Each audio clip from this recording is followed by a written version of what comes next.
Salut tout le monde, c'est Eric Legloire du podcast The Sales Game et merci pour écouter cet épisode. Et je suis super content aujourd'hui parce qu'on reçoit Jérémy Trouillet, directeur commercial monde pour Sales Cycle. Tu vas bien Jérémy? Très bien, toi. Ça va, merci. Donc merci d'être avec nous sur le podcast aujourd'hui. Je vais faire une petite présentation de Jérémy pour comprendre un peu ce qu'il a fait dans sa carrière. Donc aujourd'hui, il est chez Sales Cycle depuis 2014. Il est passé de Business Development Manager à directeur commercial de la partie sud de l'Europe, Moyen-Orient et Afrique. Et ensuite, il est passé donc directeur commercial monde pour Sales Cycle. Avant ça, il était chez Experian pendant 3 ans. Il était en France et aux États-Unis là-bas et est passé de account manager à senior business development manager. Et avant ça, il était chez Mobilis pendant 4 ans et était key account manager pour le Benelux et les US. Donc maintenant, je vais commencer. Et pour toi, Jérémy, quel est le bouquin que tu as le plus offert et pourquoi? Et quels sont le ou les livres qui ont le plus influencé ta vie? Oui, alors je pense qu'effectivement c'est une question intéressante parce que je pense que il y a plein de livres qui ont été écrits depuis longtemps sur la fonction commerciale et ce qu'on peut faire, ce qui peut être fait, et l'évolution même des stratégies et de la façon de faire du business. Et dans le début de ma carrière, j'ai finalement lu assez peu de livres. Je trouvais que c'était pas finalement intéressant, je voulais pas prendre le temps de le faire. Et j'ai commencé à en lire il y a quelques années sous les conseils d'une personne qui m'avait recommandé de lire un livre qui pour lui était un livre qui était un game changer dans la fonction commerciale et précisément dans la fonction commerciale, dans l'évolution de la technologie et des boîtes SaaS. Et ce livre, c'est The Challenger Sales. Ok. C'est un livre qui a effectivement été mené par deux personnes et tout un groupe d'études où ils ont étudié le comportement de près de 10 000 commerciaux au niveau international dans des secteurs d'activité complètement différents afin de regrouper les gens dans des groupes en fait, et ils en sont sortis avec plusieurs groupes différents qui caractérisent les compétences des uns et des autres. Et le groupe qui ressort le plus, c'est le Challenger Sales. C'est la personne qui va aller challenger son prospect avec une vocation de l'éduquer et de le faire évoluer d'un point A et d'un point B pour l'amener finalement à prendre une décision sur un sujet bien particulier. Et c'est un livre qui a eu énormément d'impact pour moi, donc c'est un livre que je recommande fortement pour tout le monde, toutes les personnes qui évoluent dans la fonction commerciale, donc ça s'appelle The Challenger Sales. Et ensuite, sur la question de est-ce qu'il y a un livre que j'ai offert, il y a 1 an et demi, j'avais un budget pour une incentive pour mon équipe commerciale et au lieu de les emmener dans un resto ou de leur faire un escape game ou ce genre de choses ou un bowling, j'ai préféré leur acheter un livre qui est le deuxième livre qui est pour moi énormément d'impact, qui s'appelle Strongman, Solution Selling Strongman. C'est un livre qui a été écrit par une personne qui a développé une méthode de vente qui peut être attribuée à des méthodes comme la vente spin ou ce genre de choses. Mhm, C'est une méthode de vente qui a pour objectif de décomposer un deal comme un puzzle mhm. pour s'assurer que la personne qui est en train de travailler sur un deal puisse comprendre toutes les parties mouvantes d'un deal ou d'un projet pour les maîtriser afin d'avoir une vision globale de tous les tenants et les aboutissants de ce deal. Donc c'est un livre qui parle d'une méthode bien particulière que j'ai utilisée pendant plusieurs années qui m'a réussi. Donc Challenger Sale, Strongman et un des derniers livres que j'ai lu récemment que j'ai trouvé très bien qui s'appelle Never Split the Difference, qui est un livre qui a été écrit en fait par un ancien une personne qui s'appelle Chris Voss, qui a été négociateur pour le FBI au niveau mondial pour toutes les négociations qui impliquaient des terroristes et surtout des prises d'otages où des Américains étaient pris en otage. Et donc, c'est la personne qui était appelée pour arriver sur les lieux, que ce soit aux États-Unis, partout dans le monde, pour essayer justement de négocier avec le preneur d'otages. Et dans ce livre, il explique en fait différentes méthodes qui peuvent très bien s'appliquer à la vente pour justement mener des négociations à bien. J'ai trouvé que c'était un livre qui était très intéressant, avec des exemples précis et avec des points qu'on peut assez rapidement appliquer dans la fonction commerciale. Donc je le recommande vivement. C'est le dernier livre que j'ai lu sur le business, c'est Never Split the Difference. Ok.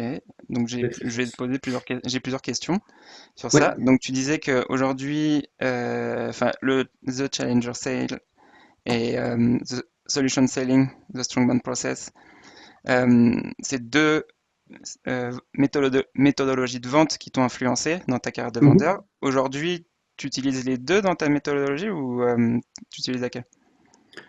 Moi, enfin aujourd'hui, j'utilise, enfin le Challenger Sales, en fait, c'est simplement, ça donne une carte d'identité en fait des profils commerciaux Ok. avec 5 groupes. Il y a 5 groupes différents. Il y a ce qu'ils appellent le hard working, c'est des personnes qui travaillent beaucoup, qui sont les premières au bureau, les dernières à partir. Il y a un deuxième groupe de personnes qui sont des personnes empathiques, qui vont essayer de trouver des solutions avec le client, qui vont créer du lien. C'est des gens qui sont souvent de très bons account managers.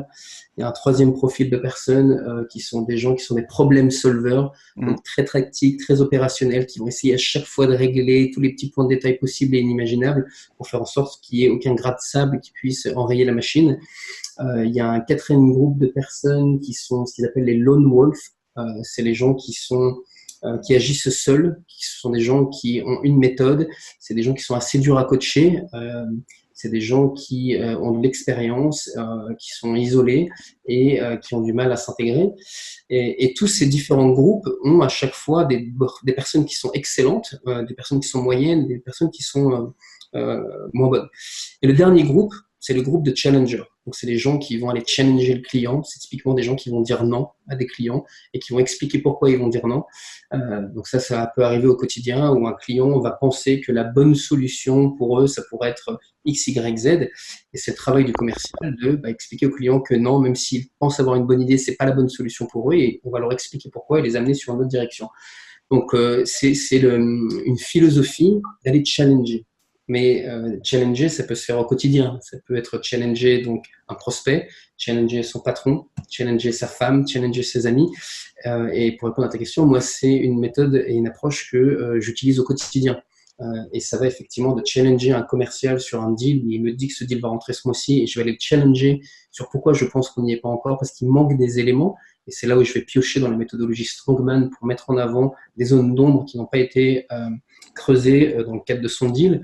Par exemple, un exemple concret, ça peut être, je suis sûr que ce deal, quelqu'un va me dire, je suis sûr que ce deal va rentrer cette semaine. Et quand je lui demande s'il y a un concurrent dans la boucle, le sales me dit, non, il n'y a pas de concurrent. Ils m'ont dit qu'il n'y en avait pas. Et, sauf que si on n'a pas posé la question, voilà, on peut perdre un deal sur une question qu'on n'a pas posée, alors qu'effectivement, il y avait bien un concurrent qui était envisagé. C'était un développement interne d'une solution. Et comme on n'a jamais posé la question, on ne sait pas. Donc, ce sont 2 livres que j'ai lus, 2 méthodes que j'applique encore. Et c'est d'ailleurs sur le Challenge Yourself, c'est un livre que je me pousse à lire une fois par an pour me rafraîchir la mémoire. Parce que je pense que quand on lit des livres ou qu'on suit des formations sur des méthodologies de vente, je pense que quand on en ressort, on est galvanisé, on veut les appliquer, on veut les mettre en pratique. Et puis, au bout de 3 mois, on prend des raccourcis, on oublie. Et puis, je pense que c'est important de se rafraîchir la mémoire sur ces méthodes. Ok. Et toi, justement, t'es quel type de profil pour les commerciaux? Si tu lis le Mhm. livre, si d'autres le lisent, c'est assez facile à l'issue de la lecture d'un livre comme celui-ci de s'identifier dans un des différents groupes. Mhm. Moi, j'ai lu ce livre en 2013 et en 2013, je m'étais identifié à ce qu'il décrit dans ce livre comme le hardworking.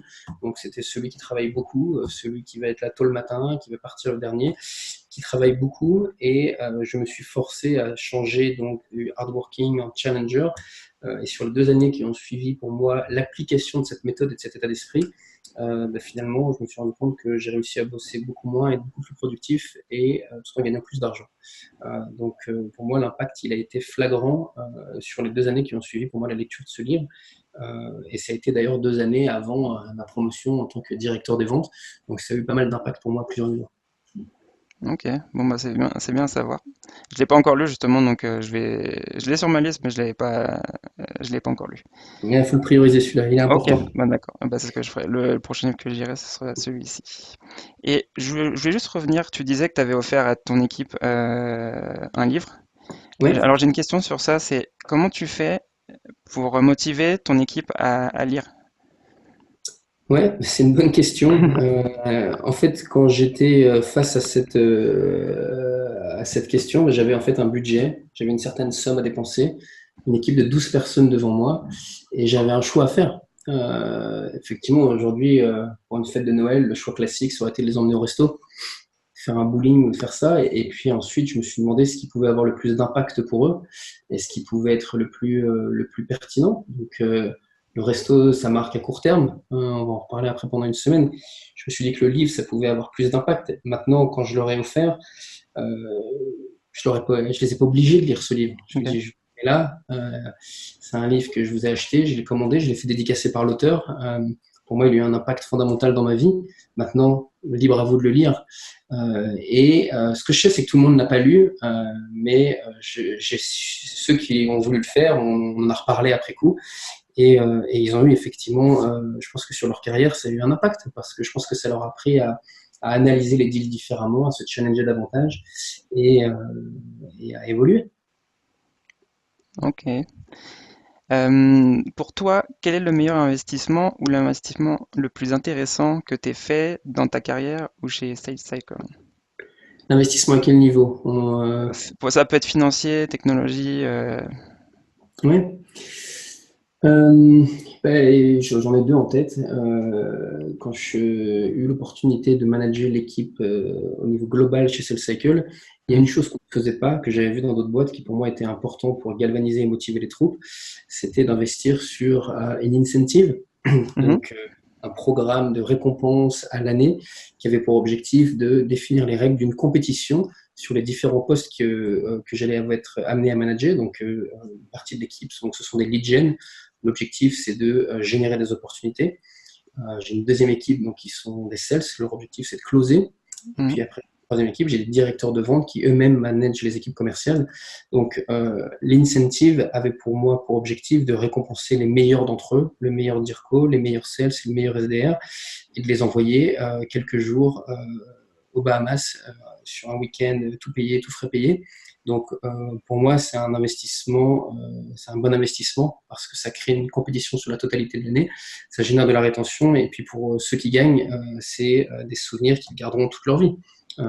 J'ai eu l'opportunité dans ma carrière de être sur certains présidents de club et c'est des choses qu'on garde toute sa vie. Donc ça c'est la première chose. Et ensuite la deuxième chose, j'ai récemment fait un case en fait en interne pour utiliser un outil de sales enablement qui a pour Mhm. objectif de faciliter la vie des commerciaux sur la notion de la prise de rendez-vous et de la génération d'activités. C'est un investissement assez récent mais assez lourd pour nous. Et donc voilà, c'est une technologie et un outil qui a pour objectif de les aider dans leur métier. Et là où ce n'était pas forcément un outil que moi j'ai pu utiliser dans ma carrière commerciale, je pense qu'il faut aussi savoir se remettre en question et être à l'écoute des nouvelles méthodes de vente, des nouveaux outils pour pouvoir doter ces équipes des meilleurs outils pour leur permettre de faire leurs chiffres. Ok. Et c'est quoi le nom de cet outil? Outreach. Outreach. Ok. Donc, il y a beaucoup d'outils assez similaires. Il y a HubSpot, il y a Yesware. Mais Outreach, pour moi, c'est le meilleur des meilleurs. Ils ont levé il y a quelques temps près de 114 millions de dollars, ce qui font d'eux aujourd'hui ce qu'on appelle une licorne. Donc, pour moi, c'est en termes d'outils de sales enablement, c'est un des plus poussés, des plus avancés. Et puis, de toute façon, avec le financement qu'ils ont désormais, je pense qu'en termes de développement de nouvelles fonctionnalités, c'est un des outils qui va permettre aux équipes d'être le plus performants. Ok. Et tu peux expliquer rapidement ce que ça fait exactement l'outil Oui, pour ceux qui ne savent pas. Outreach sur ce monde de ce qu'on appelle le Sales Enablement, c'est un outil qui a pour objectif d'aider les sales à générer davantage d'activités tout en utilisant l'automatisation et l'intelligence artificielle pour être plus effectif et plus efficace. Pour donner un exemple concret, c'est un outil qui est directement plugué sur notre CRM, Salesforce, que beaucoup d'entreprises aujourd'hui utilisent, qui va permettre aux sales d'aller récupérer des contacts directement dans Salesforce et de créer des campagnes marketing ciblées sur des personnes bien spécifiques. Une campagne, ça va être défini donc sur un nombre de contacts bien prédéfinis et on va créer ce qu'ils appellent dans l'outil donc des séquences qui a pour objectif donc de cadencer différentes approches et différentes touchpoints sur une période de temps qui est prédéfinie. Mhm. Par exemple, définir une campagne sur 3 semaines qui va commencer par un envoi d'email à la totalité de ces personnes, suivi 2 jours plus tard par un appel téléphonique. Et donc là encore, il faudra que la personne aille décrocher son téléphone pour aller faire cet appel. Mais sur les 100 emails qu'on aura pu envoyer 2 jours auparavant, l'outil va nous dire quelles sont les personnes qui ont ouvert l'email, combien de fois ils l'ont ouvert, ce qui permettra aux sales de prioriser les personnes qui vont les recontacter. Donc là, on vient de faire une séquence sur une trentaine de personnes, sur quelque chose de très ciblé. On a vu que sur les 30 personnes, il y a une d'entre elles qui avait ouvert les emails 7 fois. Donc, le sales va prioriser son action sur cette personne versus celui qui a toujours pas ouvert l'email, qui est peut-être en congé. Il y a ça. Et puis derrière, c'est aussi lié à LinkedIn, qui nous permet d'intégrer du LinkedIn dans la réflexion. On va essayer d'utiliser tous les canaux possibles et inimaginables pour toucher cette personne, que ce soit par email, par téléphone ou via LinkedIn. Et depuis que vous l'avez implémenté, justement, tu as vu la différence? au niveau des résultats? On a fait la formation, on a implémenté il y a 2, 3 semaines et dès le lancement de la solution, toutes les campagnes et les séquences qu'on a pu lancer ont généré des rendez-vous. Donc, Ok. on a un cycle de vente de 2 à 3 mois, donc je ne peux pas encore lier le closing Mhm. d'un deal à l'utilisation de cet outil, mais à court terme, ce que je peux voir, c'est l'activité. Et oui, on a déjà pris des rendez-vous avec cet outil sur des comptes qu'on avait par le passé pas réussi à toucher ou qu'on n'avait pas réussi à avoir, tout simplement. Ok. Et pour toi, c'est quoi le plus dur dans la vente et dans ton rôle de directeur? Le plus dur dans la vente, je pense que c'est de comprendre que la vente, avant tout, c'est pas un exercice de chat où on va aller pitcher une solution X, Y, Z à un prospect. Je pense que le plus dur dans la vente, c'est de comprendre que les gens prennent des décisions sur la base de motivation personnelle. Mhm.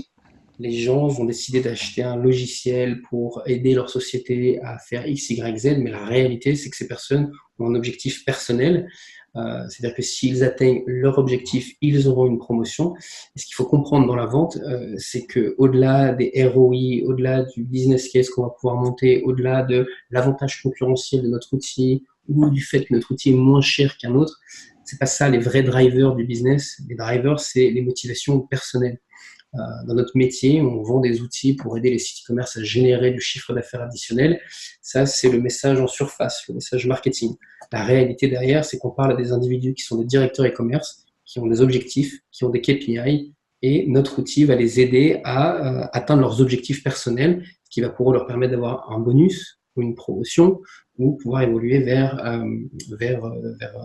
d'autres choses, d'autres éléments. Donc, voilà, à partir du moment où moi j'ai compris que le business était motivé par des raisons personnelles pour les individus, les gens à qui j'essayais de vendre, ça a eu un impact assez significatif sur la façon dont je gérais le business. Et ça venait de la méthode Strongman, euh, qui mettait en avant justement les besoins des individus au-delà des besoins des sociétés. Et après, sur ta deuxième partie de la question qui était sur le poste de directeur, et moi j'ai évolué sur la fonction de contributeur individuel. Ensuite, j'ai géré directement des équipes et aujourd'hui, je gère des directeurs qui gèrent eux-mêmes des équipes. Je crois que le plus grand challenge, c'est d'arriver à embarquer tout le monde dans une vision et faire en sorte que tout le monde aille dans la même direction. Donc, le plus gros challenge à mon niveau, c'est de créer l'architecture d'une machine, d'une sales machine qui fera en sorte que tout le monde avance dans la même direction tout en gagnant de l'argent avec le sourire. Ok. Et du coup, tu fais comment pour transmettre tout ça à ton équipe? Enfin, à tes équipes, pardon. Eh ben, comment je fais? Ben, je vais les voir déjà. Je Ok. pense que même si je suis basé à Paris et j'ai une partie de l'équipe qui est là directement, c'est plus facile, je les vois presque tous les jours. Je vais aller voir les équipes à Singapour, je vais aller voir les équipes en Angleterre, je vais aller voir les équipes aux États-Unis. Dès qu'il y a une nouvelle personne qui rentre dans l'équipe, la fonction commerciale, déjà, je suis impliqué dans le processus de recrutement, donc je vais voir ces personnes. Quand on va onboarder les gens, je vais leur parler au bout du premier mois, du deuxième mois, du troisième mois, donc j'essaie de ne pas perdre le lien avec les uns et les autres. Et puis, j'essaie de me rendre disponible. Je dis à toutes les équipes, donc on a près de 50 personnes aujourd'hui au niveau global, j'essaie de dire à tout le monde que, en dépit du fait que je suis leur manager ou le manager de leur manager, que je suis disponible, que je suis là pour les aider. Même si j'ai beau être directeur des ventes worldwide aujourd'hui, j'adore toujours prendre le téléphone et aller faire des calls avec les clients, les prospects. Donc voilà, pas perdre de vue le terrain et des challenges qu'il peut y avoir sur le terrain. Ok. Et dans les 5 dernières années, quelles sont les nouvelles croyances, comportements ou habitudes qui ont le plus amélioré ta vie professionnelle? Les croyances sur... mais je pense que c'est lié à ce que je viens d'évoquer sur comprendre que le business est avant tout motivé par des raisons personnelles. Ça, c'est ce Mhm. que j'ai lu dans ces livres et dans ces méthodes. Mais en tout cas, moi, c'est ce qui a eu le plus d'impact sur la façon dont je vois le business. Je pense que quand on est face à quelqu'un qui, lors par exemple de la prise de rendez-vous, quelqu'un qui va vous raccrocher au nez ou quelqu'un qui sera pas agréable, quelqu'un qui... Ouais, je pense que se faire raccrocher au nez, c'est pas mal. Je pense que le premier effet qui se coule, c'est de se dire pour la personne, c'est de ma faute, j'ai pas fait bien mon boulot, j'ai pas été bon. Il faut surtout prendre en considération que derrière, il y a un autre individu, une personne. Mhm. Peut-être que cette personne va pas bien, ou peut-être qu'elle est pas bien dans sa vie. Et donc, il faut toujours essayer de prendre du recul et ne pas le prendre pour soi, quoi, finalement. De se dire que voilà, il y a des éléments qu'on ne maîtrise pas, qui impliquent peut-être que la personne ne soit pas bien aujourd'hui. et qu'elle n'ait pas forcément envie de parler à un commercial parce que ça fait le 200e qu'il l'appelle dans la journée et qu'elle n'est pas forcément ouverte à ça aujourd'hui. Donc, alors on est des humains avant tout, et pas des machines, et il faut le prendre en considération. Ok. Et qu'est-ce que tu aimerais savoir sur les meilleurs commerciaux ou directeurs commerciaux? Qu'est-ce que j'aimerais savoir? Mhm. Je pense que le plus dur dans le métier de la vente, de manière générale, qu'on soit un lead gen, un SDR, qu'on soit un commercial ou qu'on soit un directeur commercial, je pense que le plus dur, c'est la répétition. Parce que à la fin de chaque mois, aujourd'hui on est le 31 mai, on vient de faire du closing, demain on est le 1er juin et on remet les compteurs à zéro et c'est reparti pour un mois. Moi, ça fait 15 ans que ça dure, ça fait 15 ans que tous les premiers jours du mois, c'est reparti, on repart à zéro.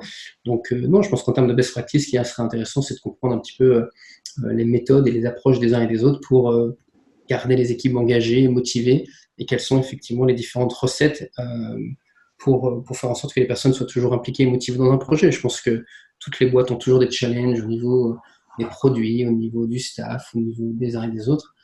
Je pense que ce serait intéressant de connaître la recette magique pour garder des gens impliqués et motivés 2 ans, 3 ans, 4 ans après qu'ils aient rejoint une même organisation. Je pense que c'est un challenge pour tout le monde. Ok. Et du coup, aujourd'hui, toi, tu fais comment pour garder motivé tes équipes? Tu m'as dit déjà que t'avais mis un programme en place.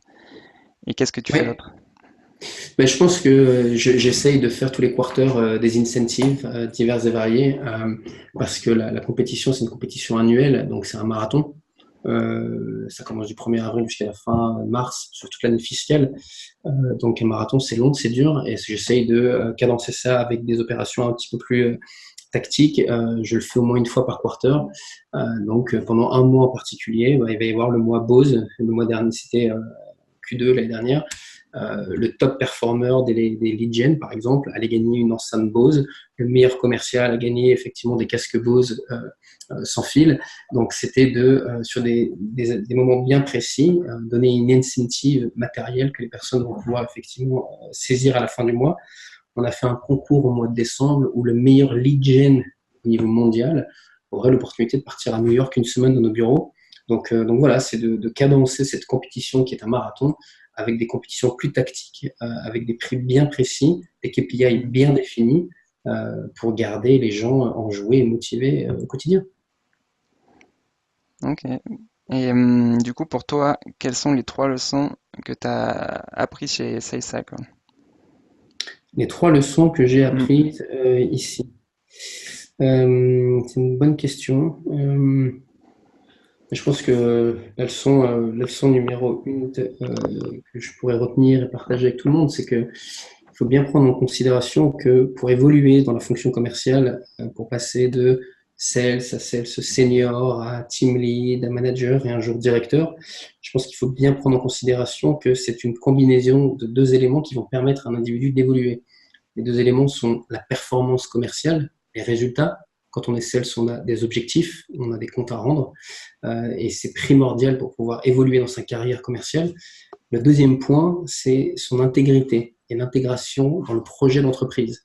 Ça veut dire qu'on a beau être le meilleur commercial de la Terre ou dans une boîte, si on n'avance pas dans le sens du vent et dans le sens de l'entreprise, on ne pourra pas évoluer. Il faut bien comprendre que ce qu'essaie de faire une entreprise, c'est d'avancer dans une même direction. On a beau être le meilleur, si on n'est pas intégré, ça ne marchera pas. Donc, une des leçons les plus importantes, c'est que l'évolution en interne des uns et des autres, elle se fait par les résultats et par son savoir-faire et savoir-être en entreprise. Ça, c'est la première chose. La deuxième chose, c'est que il faut bien prendre en considération que il faut être patient. Je manage des gens sur des fonctions de lead gen qui sont là depuis 3 mois et qui veulent devenir directeur commercial. J'ai mis un certain nombre d'années à y arriver et je pense qu'il y a aussi une question de maturité pour être prêt à un moment donné à encadrer des équipes parce que je pense que ce que j'apporte aux équipes, c'est avant tout mon expérience d'avoir vécu, vu, perdu des deals, d'avoir appris à chaque fois. Et quand je suis face et confronté à une situation où je dois prendre une décision sur un deal, je la prends pas par l'instinct, mais par l'expérience. Parce que j'ai déjà vu effectivement ce deal, j'ai déjà vu cette question, cette situation qui me permet de donner effectivement mon insight. Donc, effectivement, le deuxième conseil, c'est d'être patient. Et je pense que, pareil, la troisième leçon, c'est, je pense que pour tout le monde, c'est plus facile d'évoluer d'un poste à l'autre en termes de seniorité sur la fonction commerciale au sein d'une même entreprise, il vaut mieux rester 6 mois de plus pour finalement avoir un poste plutôt que de partir ailleurs et de repartir de zéro. Parce que dans cette nouvelle entreprise, il y aura d'autres diligents, d'autres sales qui seront déjà là et qui eux aussi ont rendez-vous sur d'autres postes. Donc je pense qu'il faut voilà, prendre son mal en patience et si les résultats et l'intégrité sont là, le reste suivra. Ok. Et du coup, ça, tu essayes de le transmettre à tes équipes aussi? Mhm. Bien sûr. Simplement en partageant mon parcours et en expliquant que voilà, il faut être patient et que les choses viennent au moment. Il y a toujours une question d'opportunité, de timing pour les évolutions dans les boîtes, mais avant tout, il y a une question effectivement il faut être patient, quoi. Il faut être un petit peu patient. C'est un peu le conseil que j'essaie de donner à la jeune génération, c'est voilà, il faut savoir être patient.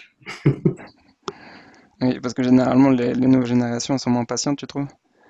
Ouais, Ouais, ok. ouais, bien sûr. Enfin, je suis confronté à des jeunes qui en sont à leur première ou leur deuxième expérience de vente, qui au bout de 3 mois veulent une revalorisation salariale ou une évolution ou pourquoi pas prendre mon poste. Et je me rappelle pas dans ma carrière commerciale être jamais allé voir mon manager pour demander une augmentation. Je l'ai jamais fait. J'ai eu des promotions dans ma vie, j'ai eu des augmentations, mais j'ai jamais été les chercher. J'ai jamais été voir un manager en disant voilà, ça fait 6 mois que je suis là, j'ai fait mon boulot. Est-ce que je peux avoir une promotion? C'est toujours l'entreprise qui est venue vers moi en disant bah, voilà, tu as fait tes résultats, on va t'envoyer à New York ou on veut te promouvoir.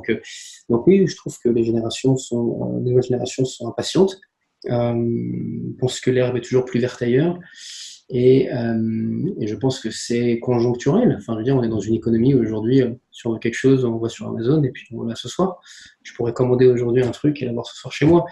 Euh, j'ai pas grandi comme dans un monde où je pouvais commander quelque chose et l'avoir le soir même. Donc, si tout autour de soi est fait pour que tout soit à disposition, que ce soit un taxi, que ce soit un pas de taille livré dans 20 minutes, ou maintenant Amazon livre tout en 2 heures autour de Paris, je peux comprendre pourquoi ce sentiment d'impatience soit communiqué et soit largement vécu et ressenti par tout le monde. Mais dans les faits, on ne construit pas une carrière commerciale en 6 mois. Ça se passe pas comme ça dans la vraie vie. Et du coup, toi, quand une personne commence chez SayCycle, tu leur expliques le chemin qu'ils peuvent avoir, mais au bout de combien de temps ils peuvent changer de poste, plus ou moins? Ouais. Bah, alors, en fait, le temps, je pense que c'est toujours difficile de se committer sur une Ouais. période en disant ah, dans 6 mois ce sera fait parce que les besoins de l'entreprise peuvent évoluer et que je pense que ce serait dangereux de dire à quelqu'un bah, au bout de 6 mois effectivement tu auras ça. J'ai vécu par le passé des gens qui avaient certaines frustrations par rapport à ce qu'on a pu leur dire. La réalité c'est que il y a une question de timing, il y a une question de besoin d'entreprise et puis une question de méritocratie. Donc pour moi les meilleurs postes, les postes doivent être donnés avant tout aux gens les plus méritants. Donc voilà, et je pense que c'est aussi un fait dans toutes les entreprises aujourd'hui, et je parle pour les très grosses structures et les petites startups qui commencent, euh, quand toutes ces sociétés dans le monde SaaS aujourd'hui évoluent et recrutent des SDR, le message est toujours le même. C'est qu'à terme, vous pourrez potentiellement évoluer. Sauf que ce qu'il faut que les gens se rendent compte, c'est que sur une équipe de 20 SDR, le même message a été donné à tout le monde. Donc dans les faits, il n'y aura pas 20 postes qui vont s'ouvrir sur une poste de fonction commerciale, parce qu'il y a déjà 20 commerciaux en parallèle qui bossent avec ces lead gen. Donc il faut juste effectivement être patient et puis faire son taf et ressortir du lot avec son résultat et son intégrité. Ok. Tu fais comment pour sortir de ta zone de confort? Je fais comment pour sortir de ma zone de confort? Je fais des choses où je dis des choses qui me poussent à sortir de ma zone de confort. Je pense que sur la fonction commerciale, c'est quelque chose qu'il faut faire et pratiquer très rapidement. Euh, une des choses que j'essaie de dire à mes commerciaux et à tout le monde quand on est face à une question de closing, pour moi, il y a deux façons de poser la question. La dernière question au client, une première façon de faire, ça peut être est-ce que vous pensez qu'éventuellement, si tout se passait bien, que les planètes étaient alignées, nous pourrions envisager l'idée de sceller un partenariat entre nos organisations? C'est une première façon de poser la question. Mhm. La deuxième, c'est, voilà, je pense qu'on s'est mis d'accord, si je vous envoie le contrat aujourd'hui, est-ce que vous êtes en mesure de le signer et de me le retourner? Le fait d'être direct, d'être simpliste sur ce type de questions, euh, normalement, ça doit donner des frissons à un commercial et c'est ce que je recommande à tout le monde, c'est de poser des questions simples et claires pour avoir des réponses simples et claires. À la première question que j'essaie de poser, on va avoir tout type de réponse. Pour moi, sortir de sa zone de confort, c'est de se challenger et de faire des choses qui mettent les gens pas à l'aise, parce que c'est comme ça qu'on évolue, c'est comme ça qu'on apprend. Ouais, ok. Et donc du coup, tu transmets aussi ça à ton équipe? Ouais, ouais, ouais. Tu Quand fais on fait comment? effectivement des Mhm. revues effectivement de pipe ou comment dire, ouais, des discussions sur les opportunités en cours, moi je leur pose ces questions claires. Pareil sur l'utilisation de la méthode Strongman, sur quelle est ta compréhension du timing, quelle est ta compréhension de la révision juridique qu'on doit avoir sur les termes. C'est-à-dire quand quelqu'un me répond ne connaissant pas la vraie réponse à la question, bah, ça se sent en fait. Ça se sent. Quand je pose la question à une personne en disant, voilà, là tu parles avec cette personne, elle t'a dit que c'était la décisionnaire, je vais te poser une autre question, est-ce que c'est elle qui va signer le bon de commande? Elle me dit, oui, je pense, je crois. Donc si je l'appelle là et que je lui demande si c'est elle, est-ce qu'elle va me dire oui? Donc quand on pousse les gens dans ces retranchements, finalement on dit non, là, finalement je suis peut-être pas sûr, c'est peut-être le CEO qui va signer. Donc voilà, c'est en posant des questions qu'on arrive à lever des loups. Et c'est des choses que je faisais moi avec mon équipe commerciale et que je fais avec mes directeurs commerciaux aujourd'hui. C'est je les pousse dans leur retranchement pour voir s'ils ont les éléments de réponse et s'ils ont une bonne compréhension du deal euh, pour justement, s'ils ne l'ont pas, si eux n'ont pas la réponse à cette question, ça veut probablement dire que le sales en question qui travaille sur ce deal n'a pas la réponse à la question et que ça redescende jusqu'à ce qu'on ait l'élément quoi, et la réponse à la question.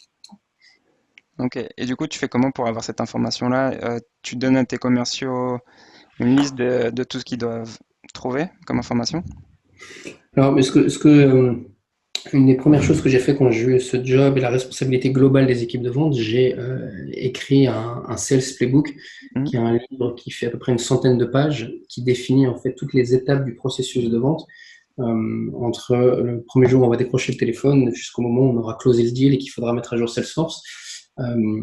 J'ai essayé simplement de retranscrire la démarche que j'avais suivie et appliquée pendant 2 ans en tant que commercial et pendant 2 ans en tant que manager pour faire en sorte que cette méthode puisse être communiquée à tout le monde.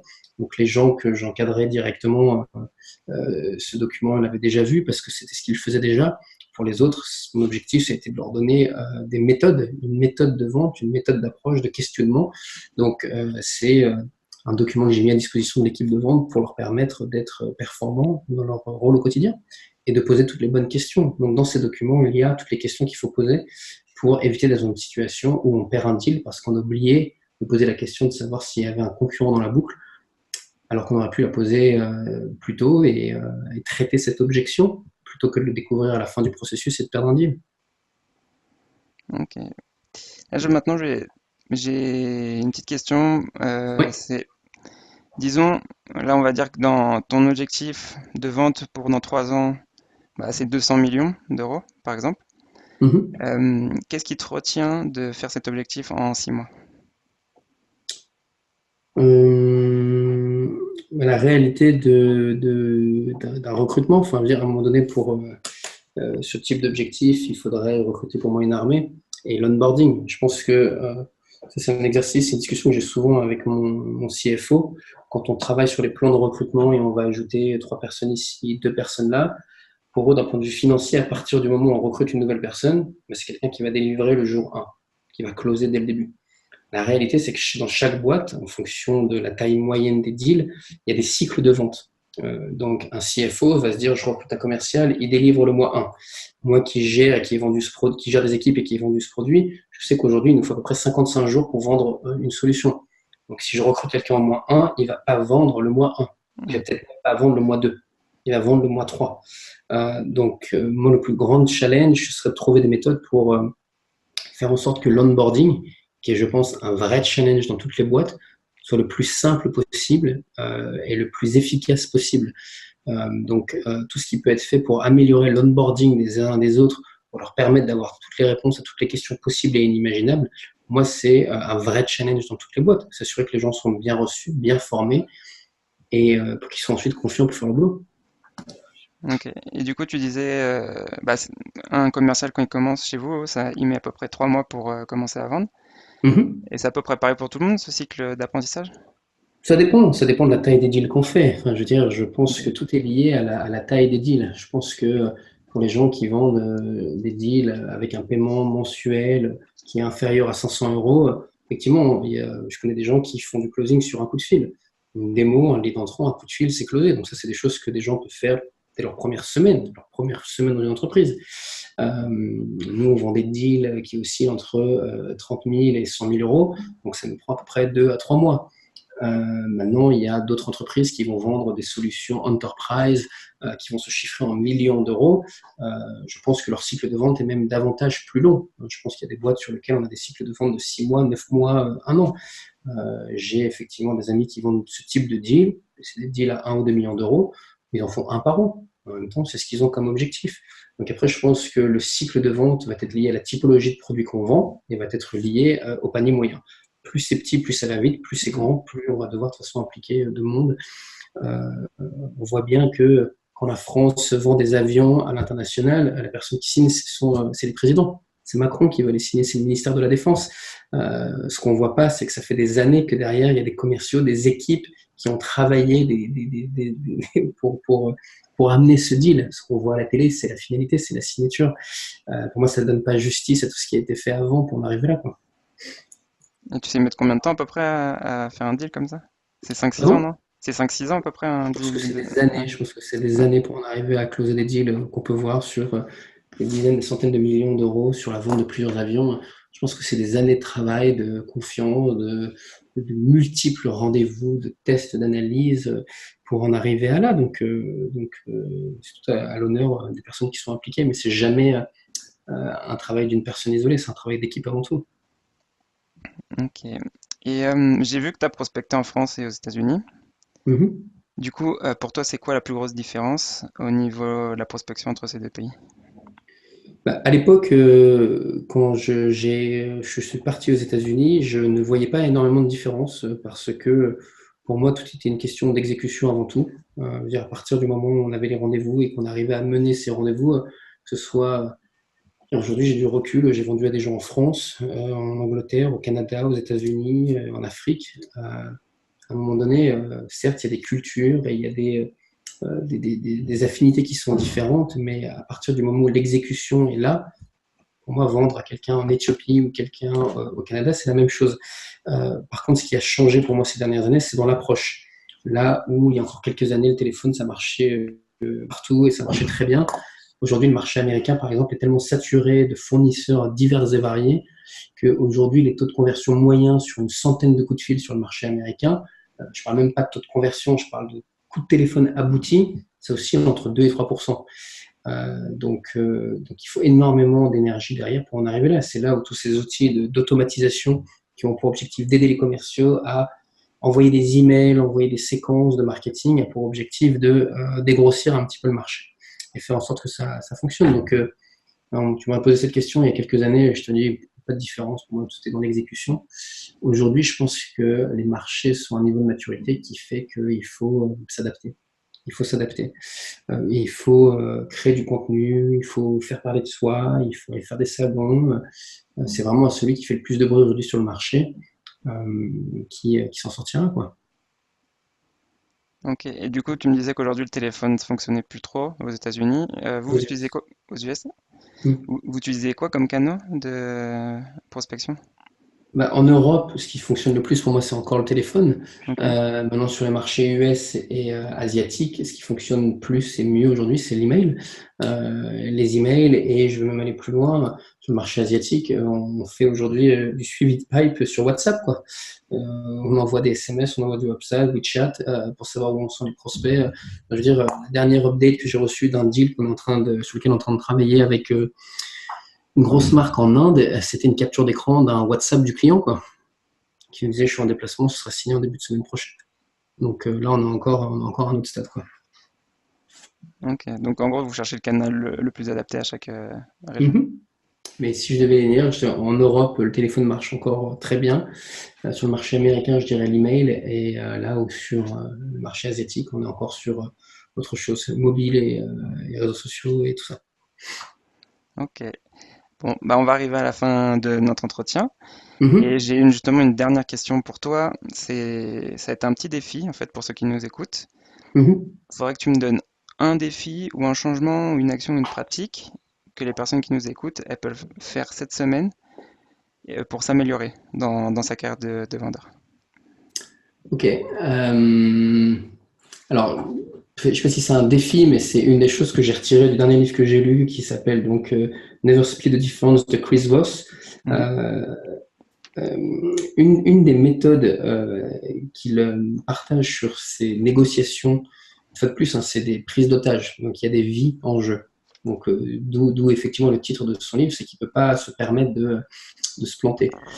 Une des choses qu'il évoque dans son livre, c'est une stratégie qui a pour objectif, donc ils appellent ça naming the fear, c'est-à-dire à partir du moment où on est en train de parler avec un client et qu'on sent qu'il y a des réserves de la part du client, on sent que le client a effectivement certains doutes. Je pense qu'il y a, surtout quand on rencontre les gens en physique, il y a beaucoup de personnes qui vont analyser ça, mais ne vont pas le challenger, c'est-à-dire qu'ils vont voir qu'il y a un doute et qu'il y a un malaise, mais ils vont passer à autre chose en disant bon, bah, très bien, on vous envoie un email de récap et on ira au-delà. Euh, c'est des choses que je fais souvent en fin de rendez-vous. Quand je sens qu'il y a un loup, je vais le dire au client. Je veux dire, ça fait 1 heure qu'on se parle, mais j'ai le sentiment que la solution qu'on a évoquée ne semble pas retenir votre attention. Est-ce que je me trompe? Et naming the fear, c'est ce concept de si à partir du moment où on sent qu'il y a un loup, on sent qu'il y a un challenge ou une objection que la personne ne veut pas forcément dire, c'est justement de sauter les pieds dans le plat et dire là j'ai le sentiment qu'il y a un loup, il faudrait peut-être qu'on en parle. Et c'est un conseil que je recommande à tout le monde d'utiliser parce que c'est quelque chose que j'applique régulièrement et ça fonctionne très bien pour lever des loups justement dans des deals. Ok. Est-ce que tu as quelque chose à rajouter? Non, je pense que c'était intéressant comme exercice et je pense que on a tous à apprendre beaucoup de cette fonction. Moi, j'ai commencé à vendre en 2005, on est en 2019. Les choses ont évolué énormément entre-temps, mais je pense qu'au final, la vente, c'est une question de personne, c'est une question d'individu. Et non, voilà, le seul conseil que j'ai à dire à tout le monde, c'est garder à l'esprit que quand on fait du business, de l'autre côté, il y a un individu, il y a une personne qui a des besoins perso, une situation perso, et que c'est ce qui importe le plus au-delà du ROI et du business case que vous allez pouvoir prendre.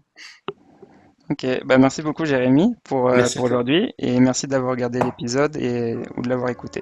Ciao! Ciao, au plaisir. Merci d'avoir écouté cet épisode de The Sales Game. Si t'aimes le podcast, abonne-toi, laisse un commentaire, une note, partage-le avec tes potes, fais-le écouter à ta mère, en gros, fais-en ce que tu veux.